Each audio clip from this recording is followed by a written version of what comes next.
Do you get it? Quit letting folk despise you because you're young. Don't let him make you feel bad because you say you're a Christian and you ain't giving up nothing. That's his problem. Because when I close my eyes at night, I'm saved. I'm feeling good. He's the one who's hurt because he lost. Greater is he that's within me than he that is in the world. Watch this. But be thou an example of other believers. Now watch what he says. You got to get this. Write it down. He says, be an example in the word. In other words, quit talking about everything that's foolish. I watch some of this mess. I think I'm praying around right now and whether delete some of these people on my Facebook page because I try to communicate good things. But we talk about everything. And the thing is, I know who you are. I know who you are. And I never see you say nothing about God. You got all kind of stuff on Facebook. But you won't put nothing out there about Jesus. You won't say nothing about God and your relationship to God. Ain't this nothing? And then we got the audacity to put our pictures out there. Put who we with out there. But we won't put Jesus out there. Now, I hope y'all hear what I'm saying.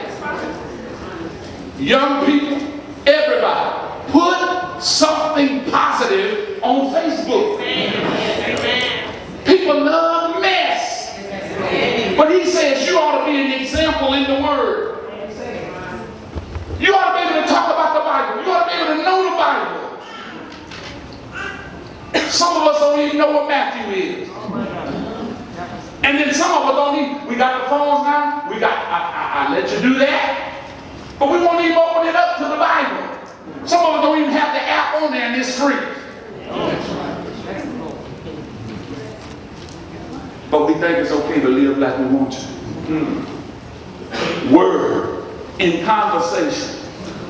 The word from the Greek conversation means in your lifestyle. You ought to be living like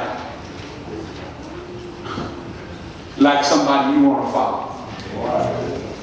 Look at your neighbor and say, would you want to follow me? Some of you ain't going to eat names. That's for sure. Some of you ain't going to eat names. Look at your neighbor and say, would you follow me? Some of you ain't going to even ask. You don't even want to get up and go ask nobody. I see you. I ain't going to say that. Yes, I begin to work on say, ask somebody, would you follow me? See, some of us don't want to do nothing. We ain't do nothing. Look, we laugh. That stuff ain't fun. Because see, what you really saying is, there's some folk will lead you to hell. But are you the person that I would want to follow? Are you living a life that I can say, yes, I'll go with you all the way? I see you, Glenda. I see you. You just smiling. Glenda just having her a good time over here. In love, in spirit, in faith, in, oh Lord, in purity.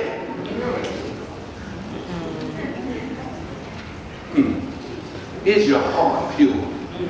See, purity means that my record is clean before God. See, some of us can't even hold up our head. There are folk can't even talk to you because they look to the side of your head because they feel so guilty for what they do. See, one of the first things in communication they teach you is when you're communicating, look the person straight in their eye. Do you not know they'll put you in jail when you start looking at the side of the walls and stuff? But they said they learned. The first thing we detected was that their eyes went other places, which meant that they wasn't sure about what they were saying. So we just put the handcuffs on and take them, because a person who is sure can look you straight in your eye and say, yes, that's what I was doing. All right. Boy, the church is something else. Purity. A pure heart. A pure heart. I want to be somebody that someone will follow. I want want to be the person someone will follow, which means I got to change my resume. All right. Listen, till I come, give attendance to reading. Uh-oh. Be an example. Be an example, but be devoted to your worship. Now this one did me.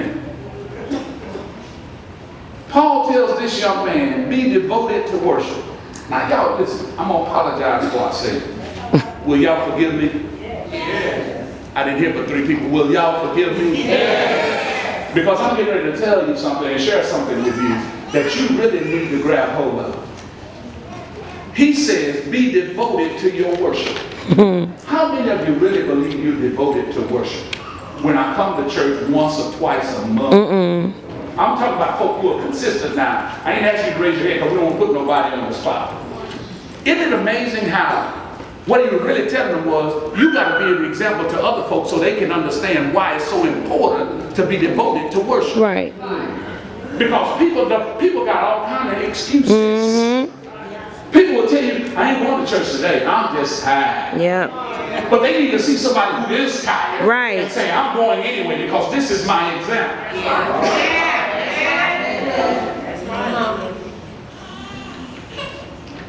Why is it? And now we live in a season where parents let their kids choose when they come to church. You want to go to church? No, I'm paying you the bill. I ain't going to argue with you. Well, I'm grateful I had somebody that argued with you. Oh yeah, you going. All right, Papa. Sure will. I ain't gonna tell you twice either. Now when that Chrysler crank to go toward the church, everybody better be in their seat. But now, come on, you gonna make me late. No, I ain't gonna be late. I'm telling you right now. Sunday school started around 9:30. We're gonna be there at 9:15. Now, come out the door after I done got in the car. See, kids, we bargain too much with kids today. We bargain with our kids like they grown. You ain't grown. You still eating my eggs and drinking my milk. I'm buying your clothes, you drinking my water, you bathing in my tub. No, you ain't got no choice.